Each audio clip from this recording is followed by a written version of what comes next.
카메라 후레쉬 받을 날도 며칠 안 남았네.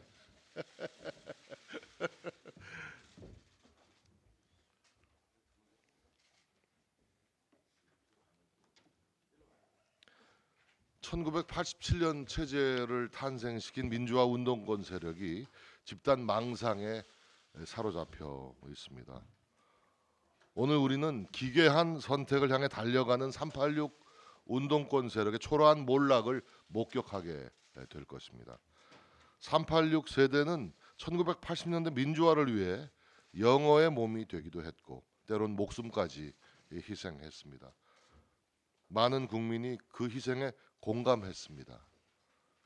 그때는 혼자만 행복하면 미안한 시대였습니다. 민주화 투쟁에 함께하지 못했기 때문에 국민들은 386 운동권에 빚을 진 느낌이었습니다. 2017년 개봉한 영화 1987을 보면서 우리 국민은 박종철 열사와 이한열 열사의 죽음에 다시 눈물을 흘렸습니다.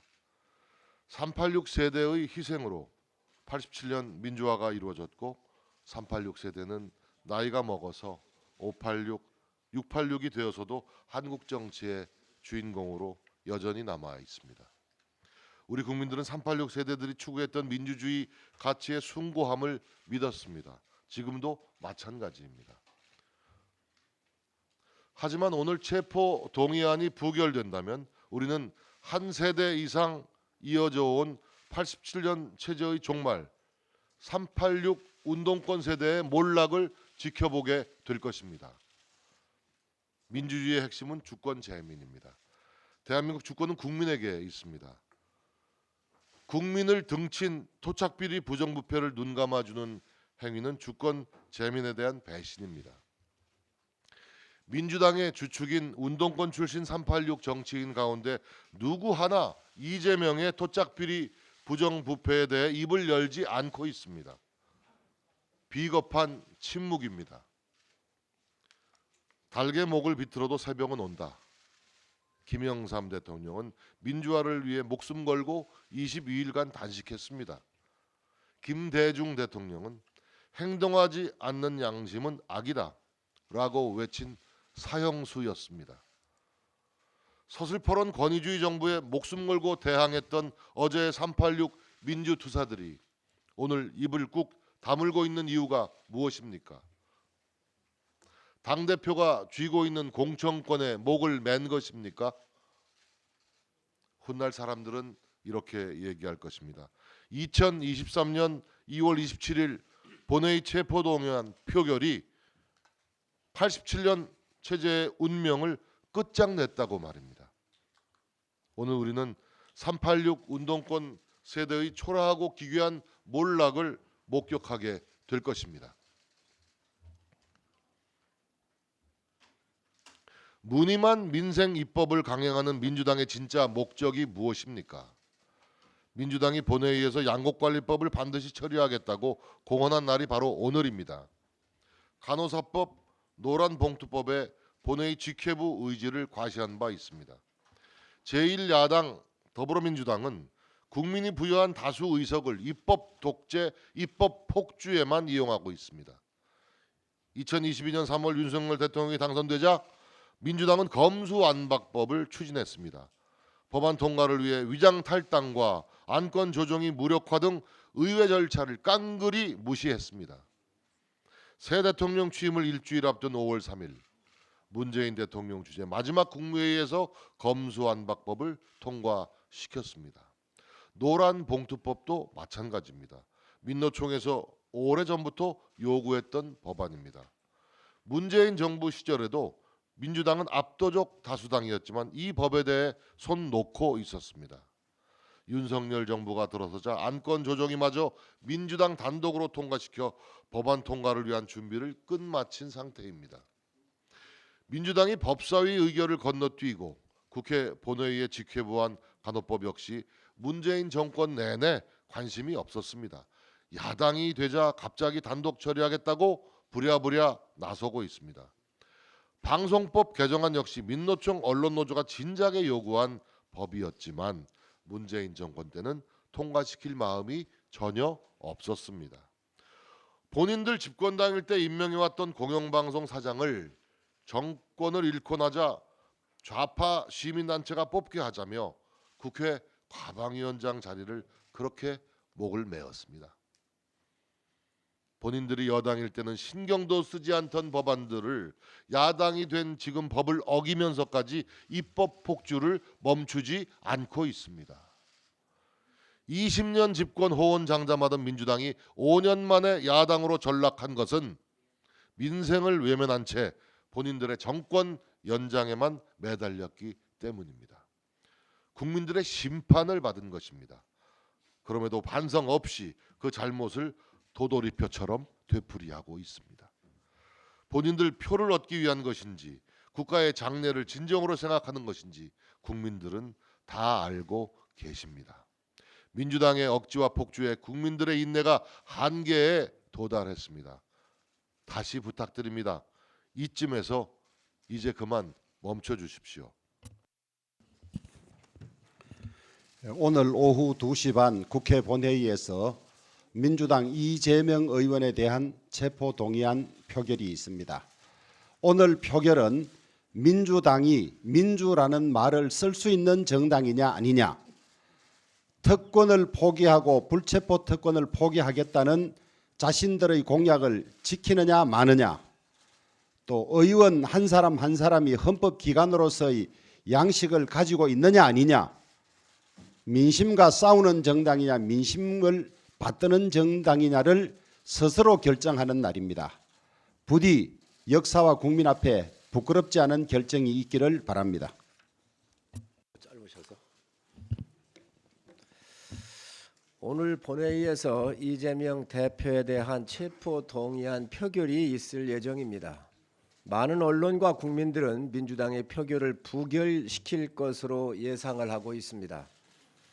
수많은 범죄 혐의에도 불구하고 모든 국민에게 적용되는 구속영장 실질심사도 받지 않겠다는 특권의 야당 대표, 이론 한 푼 취한 적 없다며 당당하고 떳떳하다는 위선과 허풍 뒤에 떨고 있는 제1야당 대표입니다.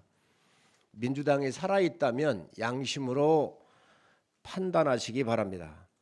하지만 민주당은 압도적 부결을 공언을 하고 있습니다. 이재명 대표는 양심수가 아닙니다. 조폭, 토착 세력과 손잡고 부정부패 혐의로 국가 뿌리를 썩게 한 탐관 오리의 전형입니다. 이재명 대표는 독재 정권에서 탄압받은 김대중 대통령을 언급을 하며 마치 본인이 독재 정권으로부터 탄압을 받는 것처럼 주장을 하고 있습니다. 어떻게 민주화 운동을 한 김대중 대통령과 비교를 할 수 있습니까? 사익을 챙기기 위해 양심까지 저버린 사람이 김대중 대통령과 민주 세력을 모독을 하고 있습니다. 이재명 대표는 민주화 운동과는 전혀 거리가 먼 사람입니다. 본인의 부정부패 혐의를 탄압받는 민주화 운동처럼 포장하여 술수를 부리고 있습니다. 국민이 원하는 것은 건강한 민주정당의 양심입니다. 이재명이 사당이 아니라 국민의 정당, 약탈정당이 아니라 국익의 정당이 되기를 바랍니다. 민주당 의원님들 마지막 양심을 국민께 보여주시기 바랍니다. 재정준칙 도입을 위한 국가재정법 개정안이 작년 정기국회에 이어 이번 2월 임시국회에서도 아직 통과되지를 못하고 있습니다. 야당도 법 제정의 필요성에 대해 공감을 하면서도 공청회 등을 이유로 법 제정을 차일피일 미루고 있습니다. 그러나 재정준칙 법제화는 더 이상 미룰 수 없는 시급한 과제입니다. 첫째, 재정준칙 법제화는 우리나라의 대외 신인도와 직결되는 문제입니다. 작년 9월에 국가재정법 개정을 발의한 후 국제기구와 국제신용평가사는 재정준칙이 법제화될 것으로 기대를 하고 있습니다. IMF는 재정준칙 법제화는 더 이상 미뤄서는 안 되는 과제라고 지적을 했으며 피치는 재정준칙이 공공부문 부채 리스크 관리에 도움이 될 것이라고 지적을 했습니다. 특히 올해 피치, 무디스, S&P 등 국제신용평가사의 연례 협의를 앞둔 상황에서 재정 준칙이 법제화되지를 못하면 대외 신인도에 엄청난 부정적 영향을 끼치게 될 것입니다. 둘째, 국채 금리를 안정적으로 유지하기 위해서 재정 준칙이 법제화가 반드시 필요합니다. 우리의 국가 채무는 작년에 1,000조 원을 넘어섰습니다. 고금리 기조와 국채 조달금리 상승까지 더해지면서 국가 채무 이자 부담이 급증을 하고 있습니다. 이를 극복하기 위해서는 재정 준칙을 법제화를 바탕으로 이번 3월 세계 국채 지수에 반드시 편입을 시켜야 합니다. 금융연구원 연구에 따르면 세계 국채 지수에 편입이 되면 우리 국채에 대한 외국인 투자가 50억에서 60조 원 추가 유입될 것으로 기대가 되고 있습니다. 국고채 금리도 하락을 해서 이자 비용이 연간 5천억 원에서 1조 1천억 절감이 되고 그 혜택은 고스란히 납세자인 국민들에게 돌아가게 될 것입니다. 일반 기업, 금융기관, 공기업, 지자체 등의 채권 조달 금리도 동반 하락을 하면서 국민 경제 전반으로 골고루 낙수 효과가 있게 될 것입니다. 셋째, 2023년도 시작한 건전재정 기조의 전환을 2024년 이후 뿌리 내리기 위해서라도 재정 준칙의 법제화가 되어야 합니다. 24년 예산안 편성이 3월부터 본격 시작되므로 신속한 재정 준칙 법제화가 필수입니다. OECD는 2060년 우리의 국가 채무 비율을 GDP 대비 150%로 전망을 하고 있습니다. 국회 예산정책처도 재정 준칙을 도입하지 않으면 2060년 1인당 국가 채무가 1억 원에 이를 것으로 전망을 했습니다. 중장기적으로 지속 가능한 재정을 달성하기 위해서는 24년 예산 편성에서도 건전재정 기조를 유지를 해야 합니다. 민주당 정부에서도 추진했던 핵심 과제였습니다. 재정준칙 법제화 더는 미룰 수가 없습니다. 당장 이번 주라도 공청회를 열고 최대한 빨리 국가재정법 개정안을 통과해 주실 것을 간곡히 요청합니다. 오늘 국회는 4,895억 원의 배임, 133억의 뇌물 혐의로 구속영장이 청구된 범죄 피의자 이재명 대표의 체포동의안을 표결합니다. 이 대표를 비롯한 지도부와 친명계 의원들이 한몸이 되어 방탄을 외치고 있고 간간히 들려오던 반대의 목소리도 흐릿해진 것을 보면 체포동의안 부결 가능성이 높아 보입니다. 그러나 체포동의안 부결은 민주당에게 소탐대실의 결과를 가져오게 될 것입니다. 지금 당장은 위기를 모면할 수 있을지 모르지만은 책임 있는 공당임을 포기하는 자해 행위이자 특정인 지키기에 올인한 사당임을 스스로 인정한 결과가 될 것입니다. 민주당이 오늘 방탄당이라는 또 하나의 오점을 대한민국 헌정사에 남기게 될 것이 자명한 가운데 체포동의안 표결에 앞서 민주당 의원님들께 당부드립니다. 헌법과 법률이 정하고 있는 국회의원의 양심에 따라 표결해 주십시오. 우리 헌법 제46조 2항은 국회의원은 국가 이익을 우선하여 양심에 따라 직무를 행한다라고 되어 있으며 국회법 제114조의 2는 의원은 국민의 대표자로서 소속 정당의 의사에 기속되지 아니하고 양심에 따라 투표한다라고 명시되어 있음을 상기하시기 바랍니다. 이재명 체포동의안을 바라보는 국민들의 시선을 생각하시기 바랍니다. 정말로 이 대표가 떳떳하다면 영장심사 판사 앞에서 검찰 구속영장 기재 내용의 부당함을 밝히면 될 것입니다. 야권의 원로 정치인인 유인태 전 국회 사무총장은 불체포 특권 내려놓겠다고 여러 번 공약을 했으면 실질 심사를 받았으면 한다라면서 억울하면 굳이 꼭 그렇게 체포동의안에 목맬 필요가 없는데 대선에서 지고 인천에 보궐선거 나가고 한 모양들이 어쩐지 좀 깨제해 보인다라고 밝히기도 했습니다. 상식적인 민주당 의원들의 현명한 판단을 당부합니다. 여러분들은 정당의 일원이기 이전에 국민의 대표입니다. 이상입니다. 이재명 더불어민주당 당대표의 사법 리스크 외에도 민주당 의원들의 사법 리스크가 까도 나오는 양파처럼 계속 나오고 있습니다. 지난 23일 라임 펀드 사기 사건의 주범인 김몽현으로부터 불법 정치 자금을 받은 혐의로 민주당 현역 의원 2명 등 전 현직 민주당 정치인 4명이 기소됐습니다. 사필 규정이자 문재인 정부 시절 감춰졌던 권력형 부패 게이트의 실체가 드디어 드러난 것입니다. 문재인 정권은 윤석열 검찰의 금융, 증권 범죄 수사를 철저히 막았습니다. 추미애 전 법무부 장관은 여의도 저승사자라 불리는 증권 범죄 합동 수사단을 폐지시켰고, 그것도 모자라 라임 김봉현의 옥중 편지를 근거로 윤석열 검찰총장의 수사 지휘권을 빼앗고 감찰한 뒤 검찰총장 징계까지 밀어붙였습니다.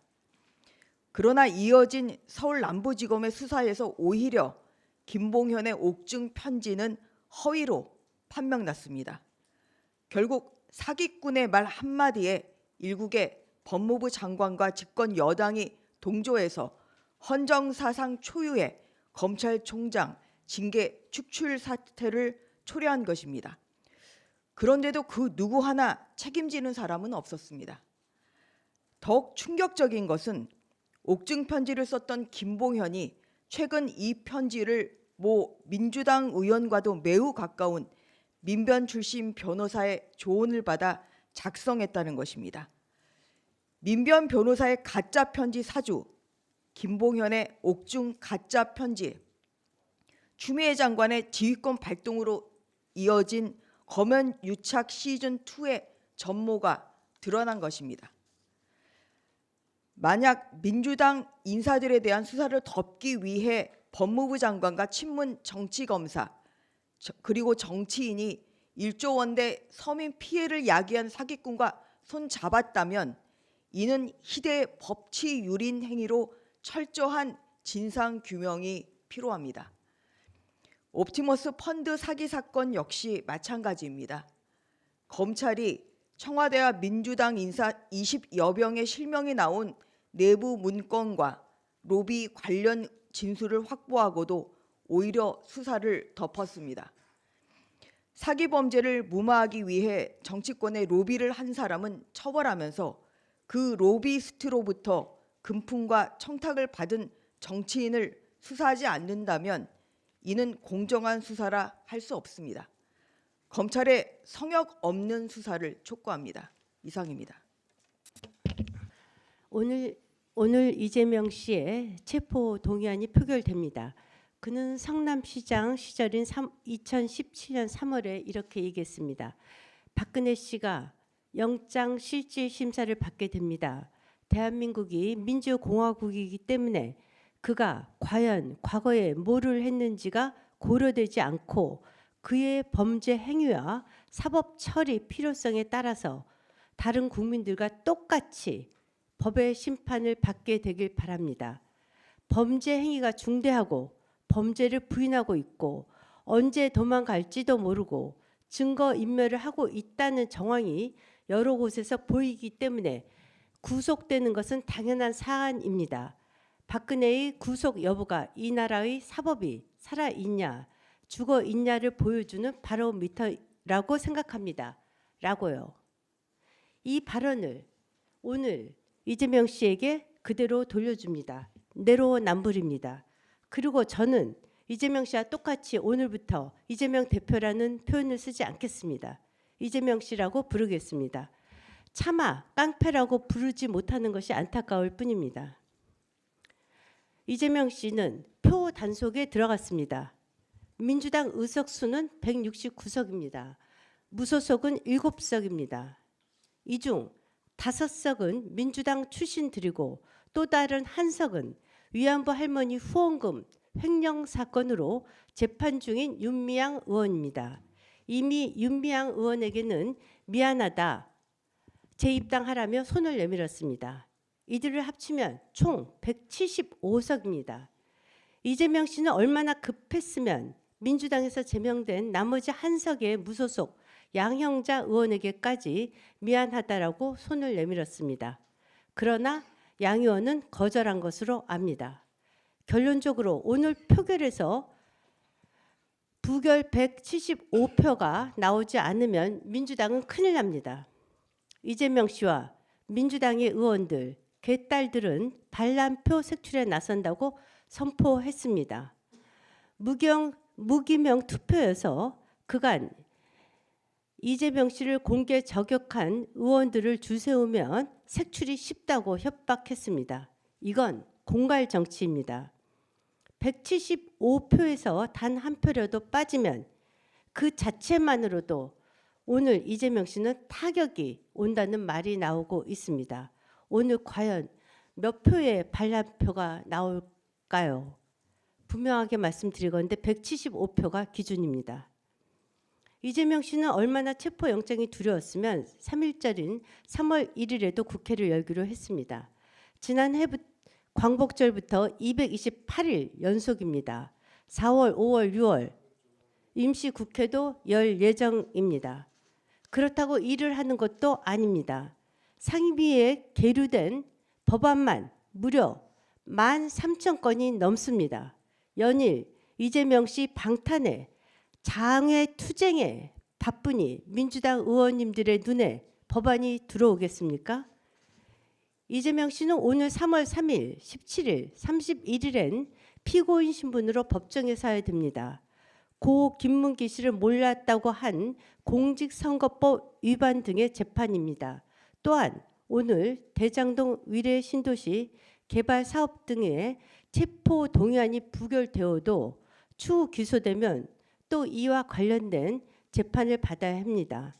게다가 백현동 개발, 정자동 호텔, 쌍방울 대북 송금 등등등 추가 체포 동의안이 줄줄이 기다리고 있습니다. 이재명 씨는 올해 내내 한편으로는 줄줄이 체포 영장 동의안을 부결시켜야만 하고 또 다른 한편으로는 여러 건의 줄줄이 재판을 받아야 하니 무척 바쁠 것입니다. 법정을 다람쥐 쳇바퀴 돌듯 들락날락 하겠지요. 이재명 씨는 지난 대선 때 국회의원이 회의를 불출석할 때 무노동 무임금 원칙을 공약으로 내세웠습니다. 재판 받는 날짜만큼 세비에서 꼭 빼시길 바랍니다. 법조인들의 말을 들으니 지금부터 시작되는 재판이 대법원 판결까지 나려면 적어도 3년은 걸릴 것이라고들 합니다. 잘하면 자기 대선 출마도 가능할지 모르겠습니다. 만약에 법정 구속이 된다 해도 옥중 공천도 옥중 대선 출마도 가능할지 모르겠습니다. 이재명 씨, 당신은 헌정사상 야당 대표에 대한 첫 체포 영장도 부족해 헌정사상 첫 옥중 공천, 헌정사상 첫 대선 후보 옥중 출마라는 진기록을 보이려고 하는 것입니까? 이재명 씨는 빼더라도 168석의 민주당 의원님들은 월급이 아닌 세비를 받는다는 사실을 잊지 마십시오. 충언을 하나 더 드리자면 지금 민주당 밖에서는 이낙연, 정세균, 김부겸 전 총리들이 움직이고 있습니다. 심상치 않습니다. 안녕하십니까. 비대위원 김종혁입니다. 2008년 MBC PD 수첩의 광우병 보도 이후 대한민국은 전 세계에서 가장 가짜 뉴스가 많은 나라 중에 하나가 되어버렸습니다. 더 기가 막힌 건 이 같은 가짜 뉴스를 막아야 할 책임이 있는 정치권과 언론이 오히려 가짜 뉴스를 앞장서 생산하거나 그것을 방치하고 있는 모습을 보인다는 사실입니다. 민주당 김의겸 대변인이 확산시킨 대통령과 법무부 장관의 청담동 술자리 의혹, 민주당 장경태 최고위원이 언급한 김건희 여사의 캄보디아 조명 촬영설 등이 대표적일 겁니다. 가짜뉴스 공장이라는 비판을 받았던 김어준의 뉴스공장은 그야말로 아니면 말고식의 무책임한 선동성 기사와 허위 과장 뉴스를 지속적으로 양산하지 않았습니까? 박근혜 문재인 대선 당시 박근혜 후보 측이 K값 상수를 조작해 부정선거를 했다거나 세월호 고의 침몰설, 미국 잠수함 충돌설, 오세훈 서울시장 선거 때 생태탕 페라가모 보도, 이태원 참사 때 과거 정부는 일방통행을 시켰는데 윤석열 정부는 안 그랬다는 새빨간 거짓말 뉴스 등 이루 헤아릴 수도 없습니다. 국가사회의 통합과 신뢰를 송두리째 붕괴시키는 이런 가짜 뉴스의 확산과 유포를 막아야 할 가장 큰 책임이 있는 곳이 방송통신심의위원회이고 그 수장인 정연주 위원장일 것입니다. 그런데 지난 22일 정 위원장이 한 기자 간담회 내용은 귀를 의심케 합니다. 정 위원장은 방심위가 정치 심의를 하고 있다는 지적에 대해 방심위 위원 추천의 구조적 문제와 폭등하는 정당 민원 때문이라고 책임을 돌렸습니다. 그러면서 지난해 국민의힘이 1,369건, 민주당이 318건의 민원을 접수했다고 구체적 수치를 공개했습니다.